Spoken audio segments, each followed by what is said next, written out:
प्यारे प्रतिभागियों,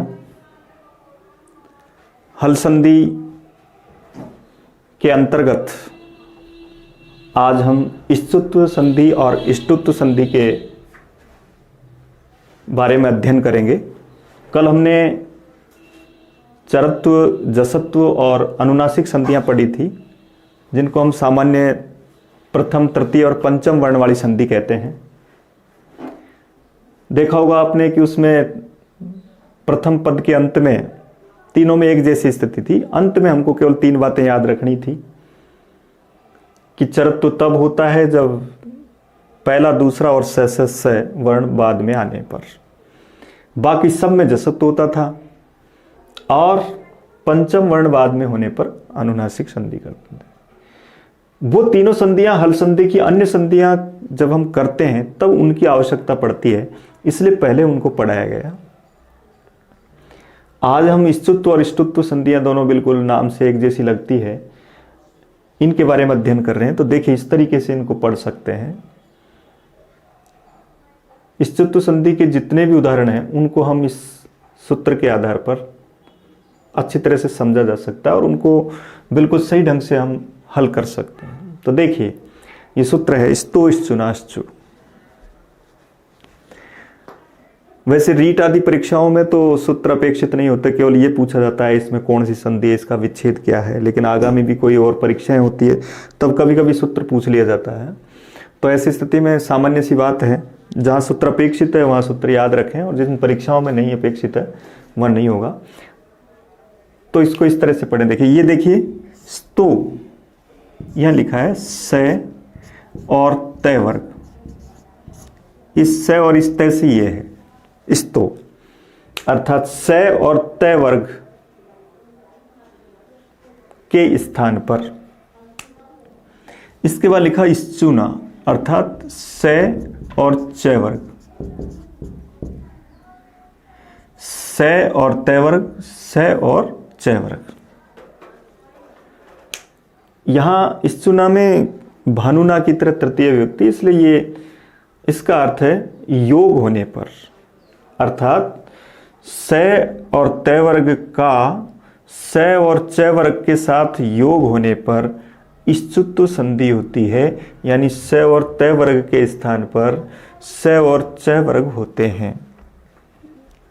अब यहां ये जानना जरूरी है, क्या स और तय वर्ग के तुरंत बाद स और च वर्ग होना चाहिए? जैसे अब तक की हमने सभी संधियों में ऐसा ही पढ़ा था कि इसके पश्चात ये होने पर, लेकिन यहाँ चेंज है। इन दोनों में ये बात अलग तरीके से पढ़नी पड़ेगी। इनमें हमको याद रखना होगा इनका योग होने पर। इश्चुना इसमें तृतीय विभक्ति, और तृतीय विभक्ति ये कहते हैं योग होना चाहिए, आगे पीछे कहीं भी हो सकते हैं। तो ये नहीं है कि इसके तुरंत बाद ये हो। दोनों लाइनों के अक्षर उनका परस्पर योग होना चाहिए, आगे पीछे कहीं भी हो सकते हैं, तब हम वहां इस नाम की संधि करते हैं। उस व्यंजन संधि का उस हल संधि में उसको इष्टुत्व संधि नाम दिया जाता है। अब ये और निश्चित है दूसरा क्रम कि स के स्थान पर क्या होगा, तो स के स्थान पर तालव्य से, फिर तय वर्ग के जो तय, थ, द, ध, न, और यह है च, छ, ज, झ, ये। इनके स्थान पर ये पांचों होते हैं। प्रथम वर्ण के स्थान पर प्रथम, द्वितीय के स्थान पर द्वितीय और तृतीय के स्थान पर तृतीय। इस तरीके से क्रमशः ये परिवर्तन होते हैं। तो ये स्थानीय कौन है इसमें? स और तय वर्ग, जिनकी जगह पर कुछ होना है। और आदेश कौन है? इश्चु, यानी स और च वर्ग। इनके स्थान पर ये आदेश किए जाते हैं।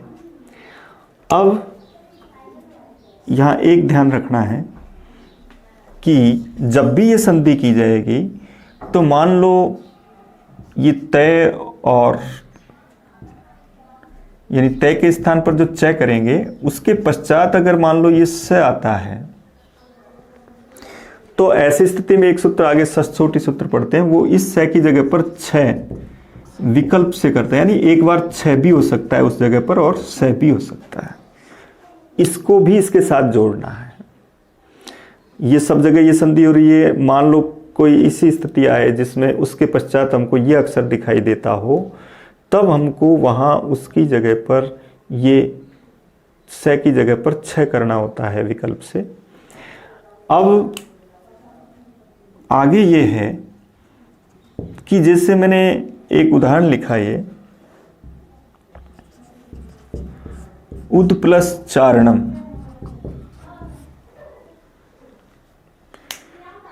अब सबसे पहले देखा कि उद प्लस चारणम कौन सी संधि हो सकती है, तो सबसे पहला उत्तर तो होगा हल संधि, क्योंकि ये व्यंजन है। इसके बाद ये देखना होगा कि दूसरी संधि कौन सी हो सकती है, तो पहले पता लगाया कि ये व्यंजन संधि है। उसके बाद ध्यान से देखिए, उसके बाद जो कल मैंने आपको पढ़ाया था 1 2 वो 1 3 5 वाले अक्षरों की जो संधि, उसको पहले करना है और फिर ये संधि करनी। इसलिए वो याद रखें पहले कि पहले व्यंजन संधि देखते तुरंत वो कार्य करना है कि उसके आधार पर यहाँ कौन सा अक्षर हो। तो बता सकते हो ये च लिखा हुआ है और ये कौन सा है, द। क्या कहा था मैंने कि प्लस के बाद पहला दूसरा अक्षर आए या से आए तो इधर भी पहला अक्षर हो जाएगा। तो सबसे पहला काम तो हमको ये करना है, यानी इसकी जगह पर ये परिवर्तन करना है। संधि प्रक्रिया के रूप में हम इस तरह से पढ़ रहे हैं कि किस तरीके से वो कार्य करना है हमको इष्टुत्व संधि के रूप में। अब यानी इस पहले अक्षर को देख करके ये पहला अक्षर है। संधि विच्छेद की स्थिति में कहीं पर भी इष्टुत्व संधि और इष्टुत्व संधि से पहले संधि विच्छेद में इन दोनों संधियों के दृष्टिकोण से तीसरे अक्षर वाला राइट माना जाता है। कई बार प्रश्न पूछे गए कि सत प्लस चित का इष्टुत्व संधि के दृष्टिकोण से क्या सही संधि विच्छेद होगा, और ऑप्शन राइट होता है सद प्लस चित, क्योंकि इष्टुत्व इष्टुत्व संधियां करने से पहले वहां जसत्व प्राप्त रहता है, तीसरा अक्षर प्राप्त रहता है, तो पहले ये रहता है संधि विच्छेद के रूप में। अब जब ये प्रोसेस करते हैं इष्टुत्व संधि का, तब हम देखते हैं कि अब हमको वो 1 3 5 के बाद पहले जसत्व तो होता ही है संधि विच्छेद के रूप में इसके दृष्टिकोण से। अब हमको ये करना है कि अब इसकी जगह पर क्या परिवर्तन, तो अब देखना है फिर कि ये पहला अक्षर है तो इसको फिर पहला अक्षर करना होगा। इष्टुत्व करके द को जैसे जय किया हमने पहले, और उसकी जगह पर हम प्रथम अक्षर करते हैं। प्रोसेस इस तरह से है, लेकिन हम संधि विच्छेद और संधि करना सीख रहे हैं यहाँ, तो उसके रूप में हम तो यही याद रखें कि ये जो प्रथम अक्षर है इधर, तो इधर के अक्षर को भी प्रथम करते हुए चेंज करना है इष्टुत्व संधि में। तो चाहे संधि विच्छेद उद प्लस चारणम लिखा हो या उत प्लस चारणम हो, दोनों राइट हो सकते हैं, क्योंकि वो तो प्रश्न दूसरी तरह का है कि इष्टुत्व के दृष्टिकोण से क्या संधि विच्छेद होगा। वैसे उत एक उपसर्ग है जो उत और उद दोनों के रूप में आता है, तो वहां दोनों संधि विच्छेद राइट होते हैं। लेकिन अब यहाँ इसके दृष्टिकोण से द वाला राइट मानते हैं। इष्टुत्व और इष्टुत्व में ये जरूर याद रखना, अगर ऐसा प्रश्न आता है कि इसके दृष्टिकोण से क्या होगा संधि विच्छेद, तो तीसरे अक्षर वाला यानी जसत्व का उदाहरण राइट माना जाएगा। तो अब देखिए, अब द की जगह तो वैसे ज होना है, लेकिन अब हमको इस पहले अक्षर के कारण इसको च ही करना होता है। इसलिए उद प्लस चारणम लिखें या उत प्लस चारणम लिखें, तो यहां आएगा उच्चारणम। इसी तरीके से अब देखिए दूसरा, मान लो इसको मैं उद प्लस ज्वल करता। अब देखिए आप सीधा व्यंजन संधि, व्यंजन में इष्टुत्व संधि, क्योंकि एक तय की लाइन का अक्षर और एक च की लाइन का अक्षर, इन दोनों लाइनों के अक्षर पास पास दिखाई देने पर इष्टुत्व संधि की तरफ चलेंगे। अब पता चल गया इष्टुत्व संधि, अब संधि करेंगे। तब सबसे पहले देख लो कि ये कौन सा अक्षर है, तीसरा अक्षर है। इसका मतलब इधर भी जसत्व वाले को ही, यानी तीसरे अक्षर की जगह ही हम इष्टुत्व करेंगे। इसलिए इस द की जगह भी हमको ज लिखना होगा, तो ये उज्ज्वल, इस तरह का प्रयोग कर सकते हैं। जब भी इष्टुत्व के दृष्टि, अगर इसका संधि विच्छेद उत प्लस ज्वल आता है या उद प्लस ज्वल आता है, तो अब दोनों ही स्थितियां होने पर भी हम इस ज को देख करके, अगर तय है तो उसको भी हमको द करना होगा, और उसके स्थान पर फिर जसत्व के रूप में उज्ज्वल किया जाता है। संधि विच्छेद दोनों राइट है, उत प्लस ज्वल भी राइट है और उद प्लस ज्वल भी राइट है, क्योंकि एक पद है और पदांत के रूप में उत और उद दोनों बनते हैं, जैसे वाक और वाक दोनों बनते हैं। तो उसके बाद उस स्थिति को देखते हुए हमको ये चेंज करना है। तो देखा, ये तीसरा अक्षर है, चाहे पहला हो तो भी उसको तीसरे अक्षर के रूप में परिवर्तित करेंगे, तीसरा है तो भी उसको पहले अक्षर के रूप में परिवर्तित करेंगे। इस तरीके से अब देखिए, जैसे अगला उदाहरण एक लिखा, जैसे सत प्लस चित। अब देख रहे हैं आप, सत प्लस चित, हालांकि ये पहला अक्षर है और ये भी पहला अक्षर है, तो तुरंत तय की जगह च हो जाएगा, तो सच्चित। अगर इसको मैं सदचित लिखता हूं, तब वहां इस पहले अक्षर के आधार पर द की जगह जो ज होगा उसको भी च करना होगा, प्रथम अक्षर को देख करके उसको भी प्रथम अक्षर करना होगा। सत प्लस चित भी संधि विच्छेद राइट है और सद प्लस चित भी संधि विच्छेद राइट है, लेकिन अगर प्रश्न इस तरह से आ जाए कि इस चित्तु के दृष्टिकोण से क्या संधि विच्छेद राइट है, तब सद प्लस चित राइट माना जाएगा। ऐसा हमको ऑप्शन याद रखना है। इनका नामकरण करके प्रश्न आए तब ऐसा करना है, बाकी दोनों राइट होते हैं। इसी तरह से अब देखिए एक उदाहरण, जैसे हरीश प्लस सेते। अब यहां देखो, सबसे पहले संधि देखी हमने, दोनों तरफ व्यंजन है, इसका मतलब व्यंजन संधि है। फिर इस चित्तु का नियम देखा कि स और स है, इसका मतलब इस चित्तु संधि। अब दोनों प्राप्त होने पर दंत्य स के स्थान पर तालव्य स करते हैं, इसलिए ये हरिष्यते। इसी तरह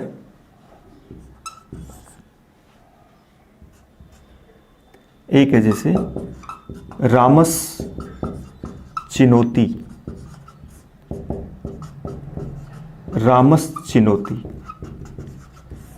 इसमें देख रहे हैं आप, या स और च है या स और तालव्य स है, दोनों का योग है। बदलते हैं हमेशा इस लाइन को और इसके रूप में बदलते हैं, इसलिए स तालव्य स के रूप में, यहां भी स तालव्य स, क्योंकि इसके साथ च आ रहा है। रामस चिनोती इस तरह का प्रयोग है। इसी तरह से एक उदाहरण लिखा, जैसे पुनस प्लस चर्या। अब यहां भी देख रहे हैं स के साथ च है, इसका मतलब पुनश्चर्या। यहां स के स्थान पर तालव्य स, क्योंकि उसके आगे च का प्रयोग किया गया है। इसी तरह से एक लिखा, जैसे यज प्लस न।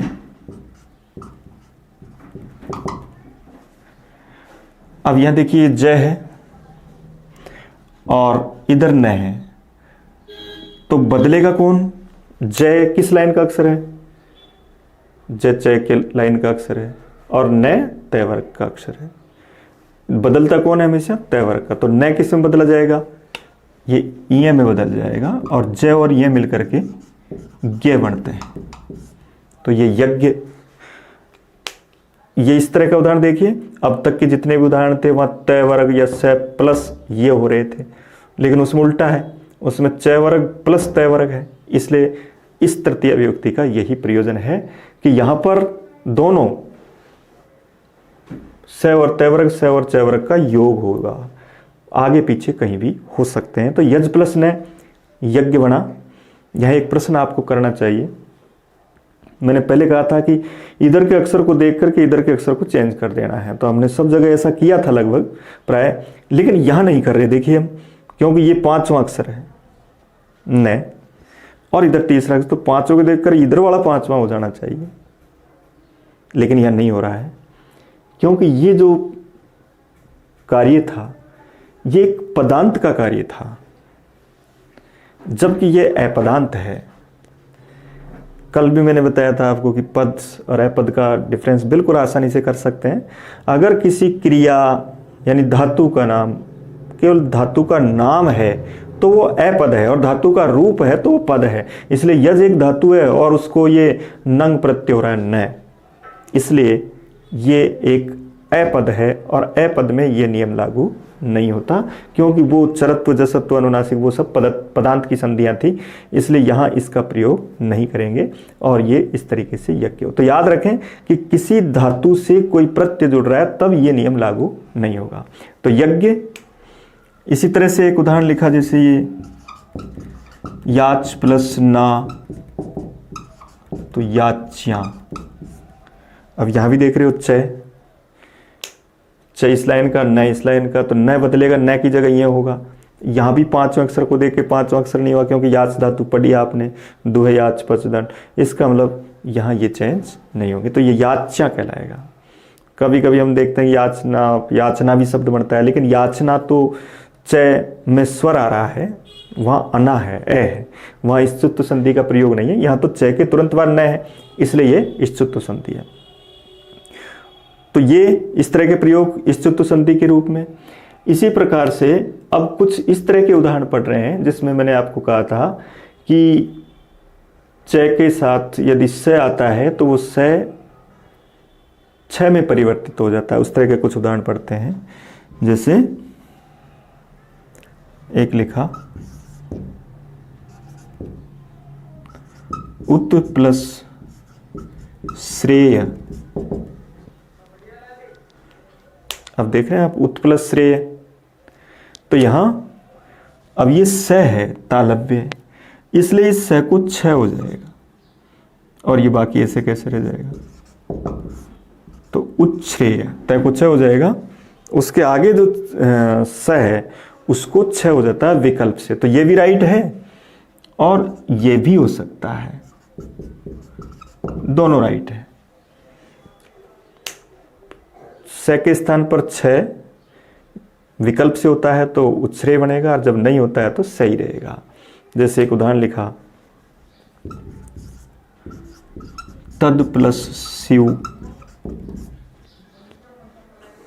अब देख रहे हैं तद प्लस स्यु, द स, इसका मतलब यहां देख रहे हैं आप, पहला अक्षर है, पहले अक्षर वाली संधि होती है तो द को प्रथम अक्षर में बदला जाएगा, इश्चुत्व के रूप में जय किया जाएगा और जय का पहला अक्षर च होगा, तो तच्छ बनेगा, और च के पश्चात स को हम छ करेंगे, तो तच्छिव, और एक बार होगा तत्शिव है। इस तरीके से तद शिव और तत्शिव ऐसे देख सकते हैं। अब देखा आपने कि तत्शिव का संधिच्छेद क्या हो सकता है, तब देखा कि शिव लिखा है, इसका मतलब या तत् या तद कुछ भी हो सकता है, लेकिन यहाँ विशेष रूप से तद ही होगा, क्योंकि तद उसका मूल शब्द है, क्योंकि समास हो रहा है, तद शिव, सच असौ शिव है उसके रूप में। तो जब समास किया जाता है तो उसका मूल शब्द लिखा जाता है, तो ये तद और शिव इस तरह का विग्रह होगा, और उसको तत्शिव और तत्शिव के रूप में। तो जहां पर भी ये इस तरीके से च का प्रयोग होता है और उसके साथ जब पीछे से आ जाता है तो उसको हम ऐसा ही करते हैं। जैसे एक उदाहरण लिखा मैंने, पद प्लस छेद है। अब पद प्लस छेद में तो यहां कुछ व्यंजन संधि की स्थिति नजर नहीं आती, क्योंकि व्यंजन संधि का कोई ऐसा प्रयोग नहीं है कि ए के पश्चात छ कोई परिवर्तित हो। तो ये कुछ ऐसे उदाहरण हैं जिनमें एक आगम विशेष होता है, तय आगम, तुक का आगम होता है, उसको तय कहते हैं। तो अब इसमें तय दिखाई पड़ता है और उसके रूप में इसको हम पदच्छेद लिखते हैं। तो इस तरह से सभी उदाहरण, पदच्छेद, अनुच्छेद, विच्छेद, इनमें तय का, तुक का आगम होता है, तय का, और उस तय को छ के कारण च हो जाता है, तब इस तरीके से हम प्रयोग करते हैं। तो पदच्छेद, विच्छेद, अनुच्छेद, शिवच्छाया, लक्ष्मी छाया, ऐसे जितने भी उदाहरण हैं वो आगम के रूप में उनको इश्चुत्व किया जाता है, वहाँ उनमें पहले से वो तय वर्ण नहीं होता है, उनको आगम का प्रयोग। तो उसको तो हम याद कर सकते हैं, उसको ऐसे भी देख सकते हैं कि जब दूसरा पद छ से स्टार्ट है तो उनमें आगम होता है, छ यानी छ को तुक का आगम होता है। तो सीधा छ लिखा हुआ है तो वहां जैसे छाया लिखा, छेद लिखा, छादयति लिखा, तो उनके पहले जो छ आता है वो एक आगम प्रक्रिया का है, वो तय की जगह होता है। इस तरीके से हम इन सभी उदाहरणों को पढ़ सकते हैं। अब एक है जैसे सारंगिन प्लस जय, ऊपर का ही जैसे उदाहरण है, सारंगिन प्लस जय। तो यहां भी अब देखो न और जय है, तो न ये में परिवर्तित हो जाएगा, सारंगिन जय, इस तरह का प्रयोग करेंगे। यहां देखिए तीसरा अक्षर, ये तीसरा नहीं हो सकता क्योंकि वहां तो बिल्कुल स्पष्ट नियम लिखाया था मैंने आपको, तीनों संधियों में 1 2 3 4 ही होता है, ये 5 है इसलिए ये नहीं बदलता है। तो सारंगिन जय, तो यह न को तो अपना ही 5वां अक्षर किया जाएगा, सारंगिन जय। इस तरीके से हम इश्चुत्व संधि को पढ़ेंगे। इश्चुत्व संधि, अब देखिए पहले एक बार दोबारा देखें, इश्चुत्व संधि का सूत्र है स्तो इश्चुनाश्चु। इस संधि में जिनको बदला जाता है वो है स और तय वर्ग, और जिसके योग में ये संधि होती है वो स और तय वर्ग के साथ स और च वर्ग का योग होना चाहिए, आगे पीछे कहीं भी हो सकते हैं, तब वहां स और तय वर्ग को स और च वर्ग में ही बदला जाता है। ये क्रम से बदले जाते हैं, लेकिन संधि के कारण पीछे के अक्षर को देख करके उसके सही अक्षर का चयन करके फिर क्रम बनाया जाता है। जैसे इसी को देख रहे हैं ना अपन, जैसे उद प्लस चारणम है तो द को जय किया आपने, लेकिन अब इतना करने के बाद फिर इसको देखा, इसके अनुसार आएगा चय, इस तरीके से करेंगे। उज्ज्वल लिखा, संधि विच्छेद के रूप में तय और द दोनों राइट होते हैं, लेकिन अगर संधि के नाम से प्रश्न आता है तब द वाला राइट करें, जसत्व वाला राइट करें। उसके रूप में आपको इस तरह से, जहां पर च और छ का प्रयोग दिखाई देता है, 2 तरह की स्थितियां नजर आएगी, तो वहां अगर उससे पहले तय की लाइन का अक्षर है तो उस छ को छ विकल्प से होता है, एक बार छ भी होता है, एक बार ऐसे भी प्रयोग हो सकते हैं जिसमें छ से स्टार्ट हो तो उसके तय को हमको छ करना है। इस तरीके से हम इसका प्रयोग कर सकते हैं। अब एक अंतिम प्रश्न इसमें इश्चुत्व संधि में आता है, क्या सब जगह इश्चुत्व संधि होती है, कहीं इसका कोई अपवाद या रोक है या नहीं है? तो इसमें एक रोक है और उस रोक का नाम है शात। ये पाणिनि का एक सूत्र है, शात। जैसा कि जैसा सूत्र वैसा ही अर्थ है, स के पश्चात तय वर्ग आने पर यह संधि नहीं होती। तो हम इस तरह याद कर सकते हैं, सात के साथ इश्चुत्व संधि नहीं होती, यानी स के पश्चात तय की लाइन का तय वर्ग का कोई भी वर्ण आए तो उसमें आपको इश्चुत्व संधि नहीं करनी है। जैसे एक लिखा विष प्लस न, तो विष्ण। अब देख रहे हैं स के पश्चात तय की लाइन का अक्षर है, इसका मतलब न नहीं बदलेगा, विष्ण ही रहेगा। इसी तरह जैसे प्रस प्लस न, प्रश्न। इसी तरह जैसे जस प्लस त्वम, जस्त्वम।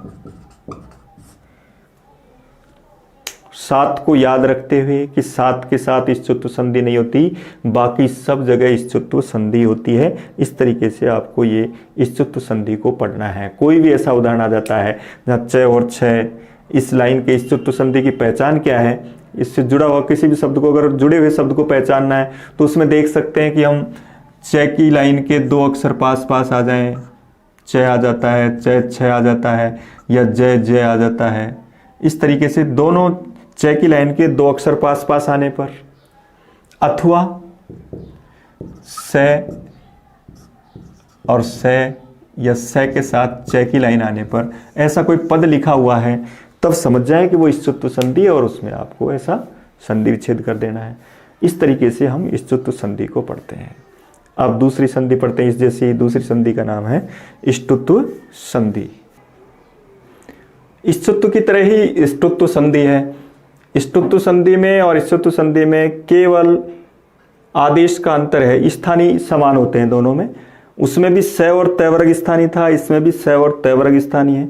उसमें आदेश जो था वो स तालव्य और च वर्ग था, इसमें आदेश स और तय वर्ग है। तो उसी तरह का नियम है, वही नियम है कि दोनों का योग होना चाहिए, आगे पीछे कहीं भी हो सकते हैं। तो ऐसी स्थिति में हम इष्टुत्व संधि का प्रयोग करते हैं।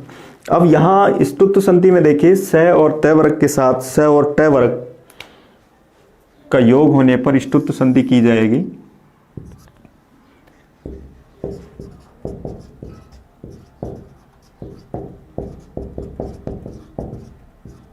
इस तरीके से इनके स्थान पर क्रम से ये आदेश परिवर्तित होंगे, लेकिन वही प्रक्रिया है कि 1 3 5 वाली संधि करने के उपरांत ही ये परिवर्तन अपेक्षित है। जैसे एक उदाहरण पढ़ा,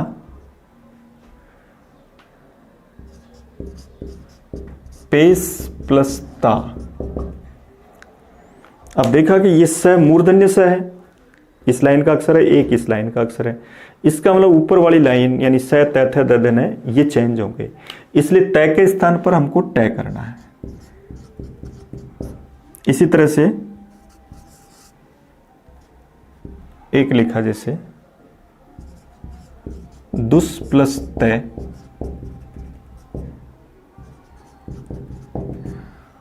अब देख रहे हैं आप दुस प्लस तय है, ये स है और इसके साथ तय है, दुष्ट प्रयोग बना। लेकिन कई बार इस तरह से ऑप्शन पूछ लिया जाता है, क्या इस तरह का ऑप्शन राइट नहीं होगा? दुस प्लस तय, इसको मिलाने पर क्या बनेगा? तो यहां भी अगर ष्टुत्व संधि की जाए तो यही रूप बनेगा। तो अब ये शंका है मस्तिष्क में कि दुष्ट का संधि छेद दुस प्लस तय है अथवा दुस प्लस तय है। दोनों से यही बनेगा, क्योंकि इसमें स और ये तय है, इसमें स और तय है, दोनों अलग अलग लाइन के अक्षर हैं, इसलिए यहाँ ये स परिवर्तित हो जाएगा इसमें, लेकिन यहाँ ये तय परिवर्तित हो, लेकिन दोनों में से राइट तो एक ही होगा। तो इसका राइट ऑप्शन यही है, ये इसका गलत संधि विच्छेद होगा।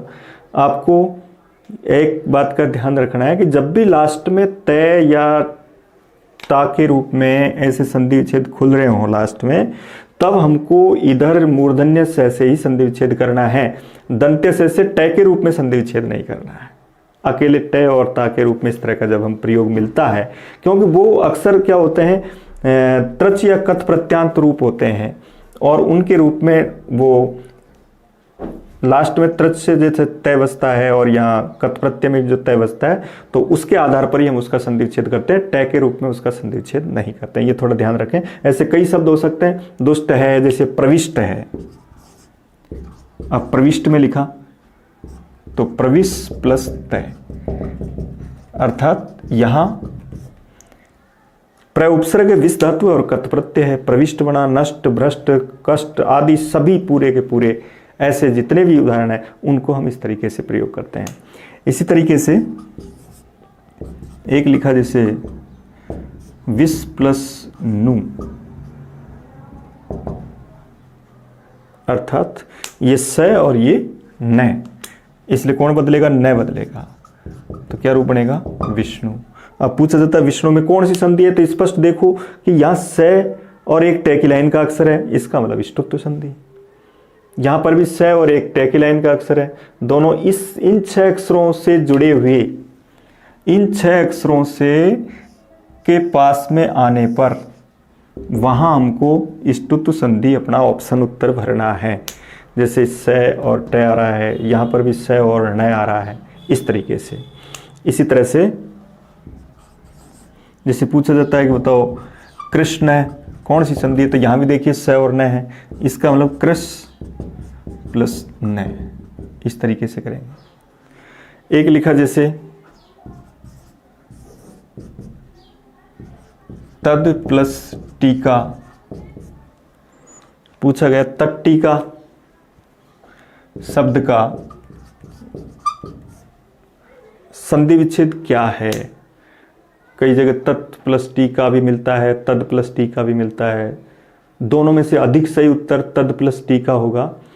वैसे तत् प्लस टीका एक तरह से सही अन्वित नहीं हो रहा है, क्योंकि यहाँ इसका अर्थ है तस्य टीका, और जब तस्य टीका में षष्ठी तत्पुरुष समास किया जाता है तो समास के अंतर्गत मूल शब्द को लिखा जाता है, और मूल शब्द है यहाँ पर तद, इसलिए तद टीका। जैसे वहां भी तो लिखा था हमने तद प्लस शिव, वो भी समासिक प्रयोग था, तो तद टीका, तस्य टीका, तो यहाँ द और पीछे टय। तो अब याद रखो, एक द इधर है, एक टय इधर है, बदलेगा ये, तो इसको हम द को ड कर सकते हैं क्रम से, तो यहाँ। लेकिन अब उसके पास में यह है, तो पहले अक्षर को देख करके यह भी पहला अक्षर ही होगा, इसलिए तट्टी का ऐसा उदाहरण बनेंगे। इसी तरह से एक लिखा जैसे चक्रिन ढौकसे, चक्रिन विष्णु का नाम है, चक्रम अस्ति यस्य से, तो